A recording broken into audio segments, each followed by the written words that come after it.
who literally paid off their parents' mortgage because of how much money they made on YouTube. And then the next year couldn't pay their own rent. They were living with their parents. They were living with their parents. And that house I bought you, I got to move into now. Totally. And I was so heartbroken. I was watching that and I was like, God, that's scary. And I noticed that you couldn't be bound to a platform. So even though one platform was killing it for me, we were always building multiple platforms and multiple businesses off the back of that because you couldn't rely. And so everything you're saying are practical things that even in my life, even though I didn't have that methodology you just laid out, those are the practical ways we were doing it. Let's go to A. The third step is A, architect a system. What you're describing right now is a framework for success. The goal shouldn't be to create a piece of content. The goal should be to create a company or a content machine. It doesn't matter even if you want to be a one-person practitioner or if you want to have a 5,000-person team and become the next Disney. The goal should always be to think about content as creating a company. And what I mean by that is you have certain systems in place. You have certain methodologies. You have ways of testing new content and also super serving the content that is working. And so for us, we have processes when it comes to how do we greenlight content? How does something flow from script all the way to screen and all the different processes that are involved in between?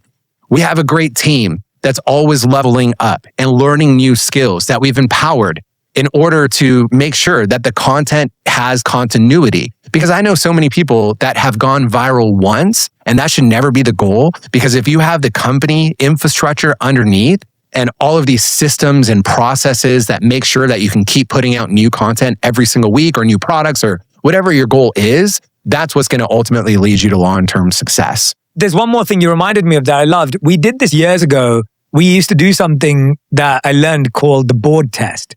And so what we would do is we'd watch a video or we'd watch a podcast as a group, as a team, and people would start putting up their hands as soon as they got bored. And it was almost like when you watch America's Got Talent and someone presses the buzzer and the person has to keep performing until everyone puts their buzzer out. And it was amazing because we got to see every moment in which it was like, God, this podcast got boring at 30 seconds. What are we going to do at 30 seconds to help people feel connected? Or this video got boring at 3 minutes, 17 seconds. What are we going to add there to keep attention? And it was these systems that allowed us to create engaging content. And I think people don't realize how much engineering and how much thought and how much intentionality goes into serving a great piece of content. When you look at the best TV shows you love, when you look at the best movies that you're fixated on, it's because someone has obsessed over every single line in that script and every single visual and angle that you see. You're not just watching it because it happened to capture your attention. And I think we almost have this false belief that when you make art, it just works. Right. And I'm like, I'm not sure about that. It's as much an art as it is a science. Half of our revenue from content comes from just repurposing the same videos into other platforms or into different types of content. Here's what I mean. In traditional media, if you create a hit franchise, right? Let's say Friends or Seinfeld, how many times are you able to sell that show to so many different places? You're watching it on Netflix, you're watching it on Hulu, you're watching it on Disney, all these different places. So the people that created that content, they can keep monetizing it over and over. But on social media, it doesn't work that way for creators. You put out one piece of content, whatever it's going to generate in the first 30 days is typically about 95% of the money that you're ever going to make. But it doesn't have to be that way. And so what I started doing was I started figuring out ways to give that content new life. I started doing this several years ago. Now it's a little bit more known of a system.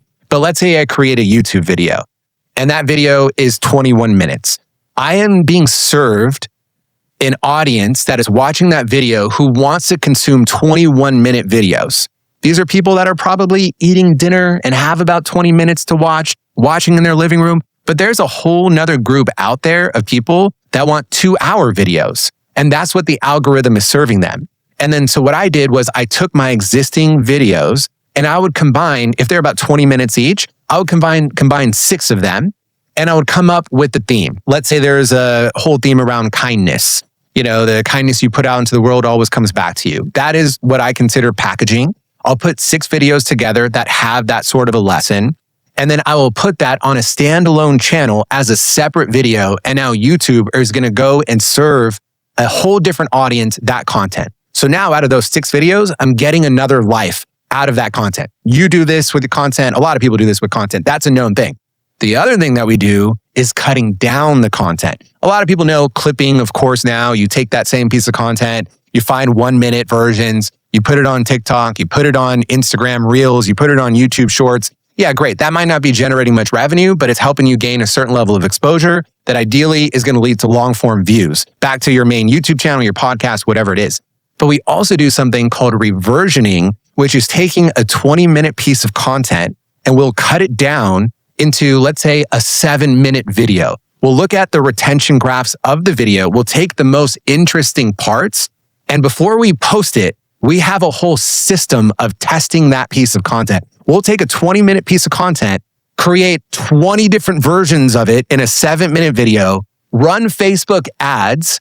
And by the way, when I say this, I know it sounds expensive. I'm talking about we'll spend like $5 testing each video, see what the best performing one was, and then post that one on our Facebook. So it just goes back to having a system in place of testing, of optimizing. These are the things that are going to ultimately help lead you to long-term success. That's the difference between what big creators are doing and smaller creators that they may not understand. It's not that big creators have more time in their day. They're not necessarily working harder than you are. I know lots of small creators are probably working just as hard, if not harder as I am. They just have a method of doing things. And so if you can learn what those methods are, that's going to give you the advantage for success. I'll give you one last analogy. If someone asked you, go out and cut as many trees as you possibly can, and they're going to give you 30 days to accomplish that job and hand you a pickaxe, what are you going to do? Most people would grab that axe and start chopping. And sure, in the beginning, they're making progress. Let's say that they can cut 1 tree a day. I don't know how this all works, how many trees you can cut a day. I'm not encouraging anyone to cut trees. Let me get that. Let me also get that out there. All right. We love trees. But that one person can, let's just say, cut 1 tree a day for simplicity. The other person goes and thinks, hey, I'm not going to start cutting trees. I'm going to create a system for cutting trees. I'm going to create a tree cutting company. I'm going to go out and recruit people now or build a whole tree manufacturing facility. And I'm going to spend 29 days doing this. So on the surface, it looks like that one person that's cutting trees, they're way ahead. They've cut 29 trees in 29 days while the other person hasn't cut a single one. But on the 30th day, when that person shows up with an army of tree cutters and all their sophisticated tools and supplies and a whole factory, they're going to cut 300 trees on the day that someone was going to cut 1. So focus on building the company, not the content. Yeah, well said. So step 4 is R, reach people emotionally. And the whole idea is that we're so obsessed about having the perfect edit or the perfect lighting or the perfect angle. All those things at the end of the day, yeah, they help a little bit, but that's not going to be the reason why people watch. No one is listening to this podcast right now or watching it on a video think, oh my gosh, the podcast isn't great, but the lighting is amazing, or the sound effects or whatever else. So it goes back to what we were talking about earlier. Don't try to worry about being so polished. The real success is in trying to keep that emotional resonance with your audience. We call it retention, but really what is retention of any video? It's your ability to connect emotionally with an audience. The only reason that people are still listening right now is they're feeling something. That is the ultimate retention graph. So don't get overly concerned about all these metrics and the data and all those things. Yeah, they matter in architecting the system, but you also have to reach people emotionally. And with my content, I think that's why it has worked. I have so many families, for instance, that watch our videos. So many moms come to me and they say, Dar, I have a hard time trying to get my teenager to listen to anything I say. But for some reason, when they watch your videos, they suddenly get the lesson. And because now I've been able to embrace watching your videos with them as part of our nightly routine, that's actually improved the relationship that I have with my child. That is an emotional connection, right, that exists and has been the secret for our success. Because people feel something, they'll want to share it with others. They'll want to comment. My favorite comment is, this video made me cry.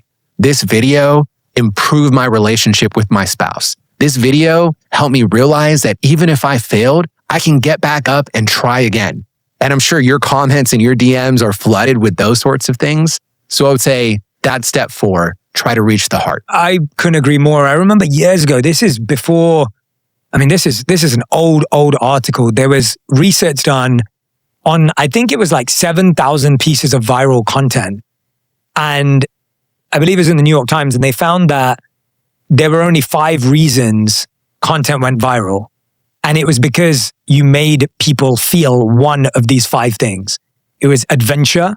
So when you see someone like skydiving, or you see someone like water skiing, or whatever it is, someone's doing something that makes you feel a sense of adventure, or they're traveling and like you feel this thrill and this burst of like, wow, they're on a journey. The second was humor. So our good friend Adam W, who knows how to do this best. Like when people laugh in the same way as your comments are, this made me cry. People who say, this made me crack up. I sent this to my friend. We're rolling on the floor laughing. Like making people feel humor, a comedy video. Or laugh so hard I cried. Yeah. Or that. Then you get both. Yeah, then you get both. Or cried so hard I laughed, I guess, in your case too. But like, yeah, I was watching a clip of Trevor Noah the other day from his new special, and it was so funny. That again is one of them. So humor. So adventure, humor. The third was negativity. So the news makes you feel a certain way. That's why we don't skip a news story. It's why we share it. It's why we talk about it. It's because it makes us feel something. In that case, negativity. Fourth was inspiration, which is yours. And what I try and focus on as well is that our content makes people feel inspired, or that's at least our intention. And the fifth was surprise. And I think you do this really as well, because your stories have so many like turning points and twists and things like that. And so a sense of surprise. So the point is, I always say this to creators, if your content doesn't make you feel adventure, humor, negativity, hopefully not, inspiration or surprise, it won't be shared. And therefore it won't be seen. And I feel a lot of people are like, what is this going to teach someone? Or what is this going to like, what are people going to remember? And it's like, no. What do people feel when they watch your content, when they hear you speak, when they hear your voice, when they look into your eyes? What do they feel? And so I love that reaching your audience is the fourth aspect. Yeah, reaching their hearts, reaching them emotionally. Yeah. And number 5 is turn views into impact, right? You can get a lot of views and still be unsuccessful. You can get hardly any views and still be very successful. Because at the end of the day, I think we're all here on this earth to make some sort of a positive impact, right? Nobody wants to spend their life doing something that they're not proud of or didn't feel like someone was better off because of their existence. So more important than just trying to chase numbers, chase meaning, chase adding value and giving back. And that's what the whole brand has been built around, is letting people know that even on your worst day, that brighter days are ahead, that you can fail, everything can go wrong, but you still will get a second chance. Everyone deserves a second chance. If they never ask for your side of the story, then the side that they heard is already everything that they already feel about you. So don't waste your time explaining yourself to people who are dedicated to misunderstanding you. That 5-step system is absolutely brilliant. The 3 reasons to pivot were fantastic.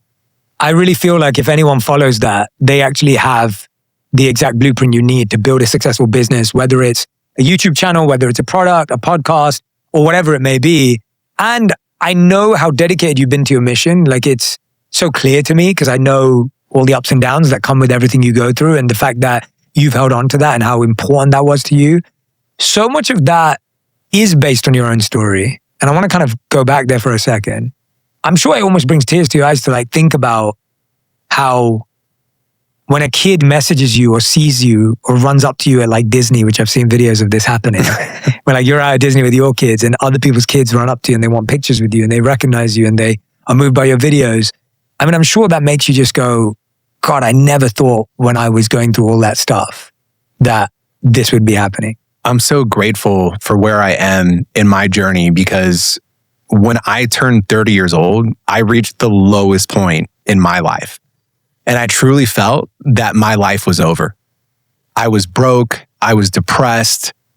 I just got out of a bad breakup. I had anxiety. I had depression. I had family issues. I was days away from getting evicted from my apartment. And honestly, I'm sure like those listening have probably felt this type of feeling before. It just felt like everything I have ever dreamed of was falling apart and my life was not going to amount to anything. And I stayed in that low place for a long time. The one thing that really helped me was reading stories of inspirational people. And it turned out that every person that we look up to that is successful, they've encountered a lot of failures leading up to that success. So I read stories about how Michael Jordan was cut from his high school basketball team, or how Oprah was fired from her job as a radio host, or how J.K. Rowling had so many publishers turn her down before Harry Potter came out, or how Walt Disney went bankrupt multiple times before even coming up with Mickey Mouse. And reading those stories made me realize that failure is not the opposite of success, that is actually a part of success. Those people didn't become successful because they didn't fail. They became successful because they kept pushing through those failures until they finally got to success. So that motivated me to keep going. And what I decided to do was that's when I started thinking, how many other people are out there that are struggling like I am? What is the one thing that makes me unique? What is my superpower? I just failed a lot more than everybody else. I made a lot more mistakes than most people out there. So instead of hiding from that, I'm going to embrace that. I'm going to talk about that openly because that's not something that you hear quite often people say. I messed up. I'm wrong. I failed. I'm sure a lot of women hearing this probably wish that their husbands would say this more often or vice versa, you know? So I started saying that, right? That here's what all the things that I did wrong in my life. And in the beginning, I would just talk to camera thinking that, you know, my videos would go viral because I was giving this profound advice. And I remember posting my very first video on my birthday because I thought, oh, I'm going to get extra love. You know, I'm going to get prioritized in the algorithm because everyone's going to be coming to my page. So I post this video and I refresh and I refresh and I refresh. And that video got no views. It didn't even break 100 views at that time. And I kept thinking, like, if I could just get a comma in that number, right? And for a long time, I thought that the algorithm was broken, that something was wrong because this video was so good. No one was watching my videos early on, but you know what? Because this was mission driven and because I was trying to help people get through hard times, I kept going. I kept putting out video after video. And ultimately, I started switching my formats. That's when I started storytelling. My views went from 100 to maybe 500. So then when I started storytelling, you know, the ceiling that I got up to was about 1,000 views. And I couldn't seem to break past that. And so as much as I tried, I kept putting out video after video. Nothing seemed to break that ceiling. And I got a little discouraged. And so one day I told my wife, I said, you know, I'm thinking about giving up. Maybe I want to still inspire people. But maybe like creating videos is not my way of doing that. Maybe it's writing a book or maybe it's talking on stage. And God bless Laura. She's like, no, you can't give up. Like, I see how passionate you are about this. You have to keep going. So I keep putting out videos. I keep, you know, every single week, no matter what, I kept being consistent, kept showing up, kept putting out video after video. And still none of them were breaking 1,000 views. So one day I tell Laura, all right, you know what? I have tried my best. It's just not working out for me. I'm just not meant to create videos. So this next video that I create is going to be my last one. She didn't want to accept that, but you know, she supported me in my decision. So I used to write my scripts on napkins at that time. And everything was a story that taught some sort of a positive lesson. And at that time, my brother-in-law was visiting me and my wife's friend was over. This was in our small studio apartment. So I'm writing this story on a napkin and I decide to talk about infidelity and about how infidelity can start with seemingly small, innocent acts, such as liking an ex's Facebook post. So I came up with this idea about this husband who's liking this ex's Facebook post while his wife is cooking him dinner in the kitchen. As I'm staring at this napkin, I look up and I see my brother-in-law scrolling Facebook on his phone with my wife's friend cooking something in the kitchen with her back to him. And I suddenly got this inspiration. I don't call it serendipity, call it fate, call it God, whatever it is. Because at that time, keep in mind, I wasn't doing any visual storytelling. I wasn't creating scripted content. So I walk over to my brother-in-law, my wife's friend, and I said, hey, will you guys be in this video? They're like, what do we have to do? And I was like, nothing. Just literally stand there and do what you're doing. I mean, in hindsight, I probably should have told my brother-in-law that I'm portraying him as a cheater. But I just was like, no one's going to watch this anyway. So I had one team member at that time. I asked him to record on an iPhone, right?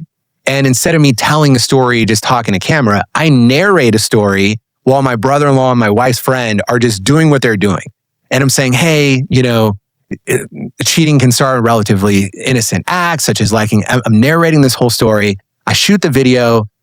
I go to bed that night, don't think anything of it. I schedule that video to go live at 6:00 in the morning. The next morning, Laura is waking me up. She's shaking me. She's like, Dar, wake up.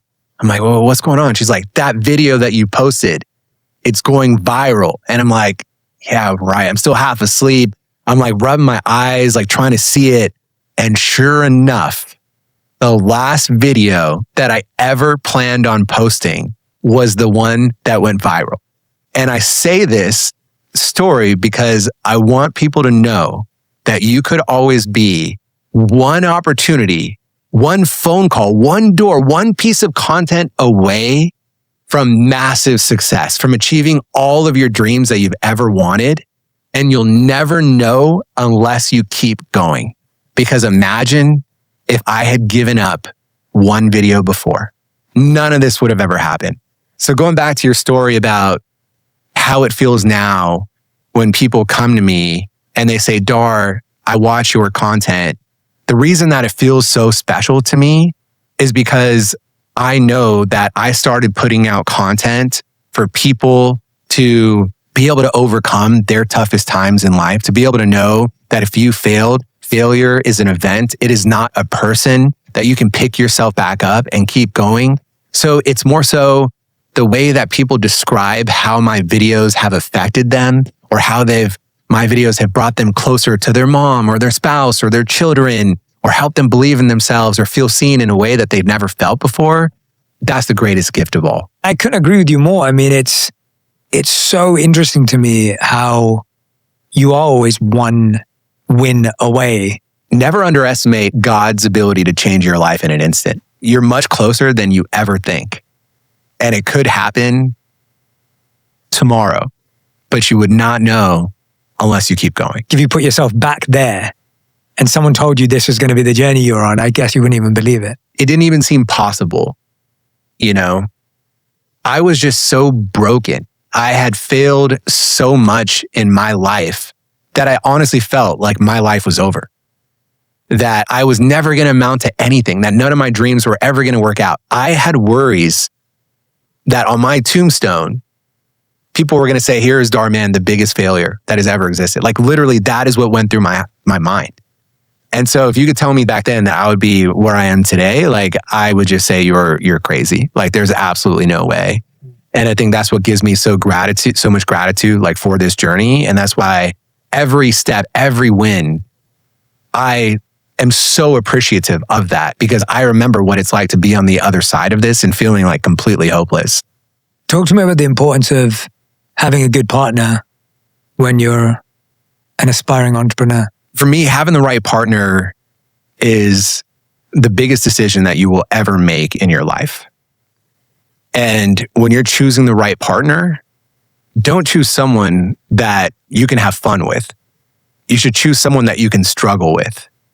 Because anyone's going to be there during your good times. When you're high on life, when money is flowing, when it seems like everything you touch turns to gold, guess what? There's going to be a whole army of people around that want to be your friend. But when you're at your lowest moment, when you're there sitting in the emergency room at 3:00 in the morning, how many people are going to show up to hold your hand? Very few people. And when you find that person, that is the person that is meant to be in your life. And Laura has been that person for me. I'm so thankful that she came into my life because she came from a different set of values and upbringing than I did. And she helped straighten my life in a way that I never would have been able to. I grew up where operating in a gray area was okay, right? Like as long as you made money, it was okay. The means didn't have to justify the ends kind of a thing. But Laura came in and she was so black and white about everything, her morals, about, the way that one should live. And that really helped to get me on a better path in my life. She believed in me when I had nothing. Like in the beginning, I couldn't even afford the ticket for the parking garage when she came to visit me. Like that's how broke I was. But she still saw something in me that I couldn't even see in myself. And she kept believing me and she kept making me feel like all these big dreams I had, all these ideas, that they weren't silly, that they weren't over, that I could still achieve them if I just focused and worked hard enough. I remember early on, there was this influencer brand trip that we got invited to. And the brand that was paying for it would only buy economy tickets. They wouldn't buy business class. I was just grateful to get a plane ticket. But what I didn't realize is that every other influencer paid to upgrade their ticket. And at this time, Laura was the influencer. I wasn't creating content. So these were all her friends. So all of her friends were sitting in first class. And Laura and I came onto the plane, and you probably know this feeling. Anyone listening to this probably knows the feeling. We walked by first class and all of her friends are watching, and we went all the way to economy, and like the friends in the seats, they were kind of like looking at us, somewhat judging. I felt so embarrassed. And I said, babe, like, I'm so sorry that I couldn't afford to upgrade us to first class. And she's like, as long as you're next to me, that's all that matters. I don't care if we're sitting in economy. I don't care if we're riding the bus.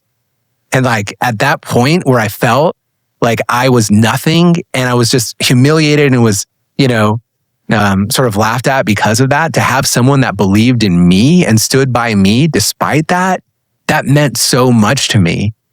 And, what's interesting is like fast forward to today, a lot of those people, riding in first class are now the ones riding in economy because they didn't manage their money well or they were spending, incorrectly. And I'm grateful to have built success in a way where, we've managed our finances well and made good long-term decisions where we've built something sustainable so we can fly the way that we choose to now. I mean, I love hearing about your relationship because I know Laura, she's incredible. Like, she's unbelievable. She's such a special force of a human.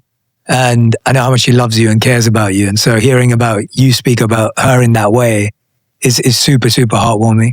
What has love taught you that success never could? I think in success, you think about the big wins, but love is actually in the details. And I'll give you a great example of this. One time, Laura and I were flying to go see her favorite artist perform. Laura was so excited. She gets unbelievably excited when it comes to like seeing her favorite artist. And she spent all this time on her makeup, on her outfit. She had all the pictures planned that she was going to take. We get to the concert and her phone dies. She forgot to charge her phone. Now I could look at that and say, why didn't you think to charge your phone and blame her for that? But instead, I took it as something I missed because I know my wife. She's not the best at charging her phone. And it's also very important to her to take great content for moments that she enjoys. So going forward after that day, now today, whenever we go anywhere, whenever we travel, as soon as we get to the hotel, I put her phone on the charger. I always look for any opportunity that she could run into a problem and think, how could I prevent that before she experiences that pain? And by the way, because of things that have gone wrong in the past, that's why now I always have snacks on me. I always have Advil. I always have safety pins. I always have boob tape or tampons or whatever it is, because sometime in the past, Laura has really needed something that she didn't have. And I saw it as an opportunity for the way that I could serve her better. So literally and figuratively, Laura's gas tank is always full and she doesn't have to worry about it. So love taught me that it's in noticing the small details and you win when you serve others. Taking that same application can also apply to business. And when I did that, that's when I started winning big. When it came to my team members, for instance, or it came to certain brand partners, if I'm in a room and I happen to overhear someone say that their favorite artist is coming to town, I'm just going to surprise them with artist tickets. They wouldn't even know that I was listening. Or if I happen to overhear a conversation of someone saying they always want to learn how to play guitar, I'm going to surprise them with a guitar and try to sign them up for guitar lessons. If there's someone that tells me that they have a child, I'm not going to say, how old is your kid again? The third time I met them, I'm going to say, your kid is 6, right? Her name is Ava. She's in kindergarten. How's kindergarten going for her? that makes somebody feel seen in noticing the small details. And that's what transcends people feeling like the reason that they exist in your life is for some sort of business purpose and that you truly care about them.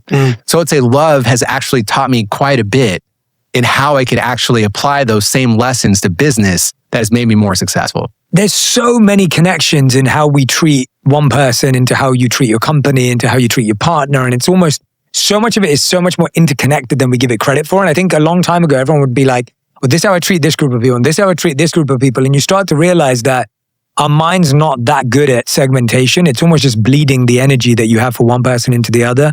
Dar, I've learned so much today. You have, as always, even though we've had many, many dinners, Indian dinners usually, where we're having these conversations, I feel like I've learned so much more today, not just about your journey, about strategy, about growth, about your approach to business. I think people are going to get a lot of value from this. We end every episode of On Purpose with the final 5. These questions have to be answered in 1 sentence maximum. Oh, shoot. So, Darman, these are your final 5 brought to you by State Farm. First question, what is the best advice you've ever heard or received? The reason that you have certain big ideas and dreams in your head is because God put them there for a reason. God wouldn't put these big ideas, these big dreams, these big notions in your head that keep you up at night because you're so excited about this vision of what your life can look like if you weren't meant to achieve them. So always remember that God's vision for your life is bigger than your own. Don't doubt him. And sometimes all you have to do is get out of your own way. Second question, what is the worst advice you've ever heard or received? The worst advice that I ever received was someone said, Dar, you should change your name. And that's because at that point in my life, I had failed so many times that the only thing associated with my name was failure. And for a long time, honestly, I did think about changing my name. But then I realized there's so many people out there just like me that feel like a failure. I wanted to create a brand that lets people know that you can have second chances in life. You can get knocked down and get back up again. And so instead, I decided to create a whole studio that is now one of the biggest storytelling studios in the world that lets people know that regardless of how bad life has been, better days are ahead. And my name is associated with positivity and overcoming hardship. So I'm glad that I didn't listen to that. What were you thinking of? What were the ideas? I probably would have changed my name to Jay, like good things would have happened. What was the short list? Question number 3. What makes a good friend? Someone that focuses on giving more than getting. A good friend is not somebody who shows up just when times are good. When money is flowing, when it feels like you can't miss, because there's always so many people wanting to be in your life then. A good friend is someone who shows up during your hardest times. Someone who shows up at the emergency room at 3 o'clock in the morning and is holding your hand, letting you know that you're going to get through this. So whoever's with you during your struggle, they're the ones that deserve to be with you during your success. Question number 4. What do you say to yourself when you're at rock bottom in your most difficult moments? Don't underestimate God's ability to change your life in an instant. God's vision for your life is so much bigger than your own. And a lot of times the reason that stops us from getting that life is us. We're holding on to the things that he's trying to remove. How many of us have stayed in that bad relationship or stayed in that bad friendship group or hung on to those bad habits or those bad ideas or the bad job or situations? We have to get out of our own way. When God is trying to remove certain things from your life, let him, because you can't hold on to today's burdens and also receive tomorrow's blessings. 5th and final question. We ask this to every guest who's ever been on the show. If you could create one law that everyone in the world had to follow, what would it be? Just be kind to one another. You never know what someone is going through. People don't walk around with signs saying, I'm trying to hold it all together right now. We tend to think of the people that have like the big public breakdowns as the ones that are really struggling. But there's so many people out there that are struggling in silence and you never know.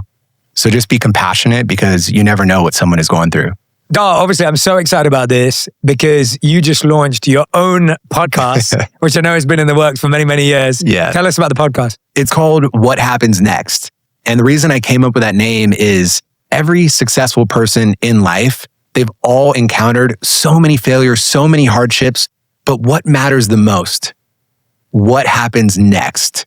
So this podcast is just a platform where I sit down with some of the most inspirational people in the world that have overcome some of the biggest challenges and have still gotten to unbelievable success.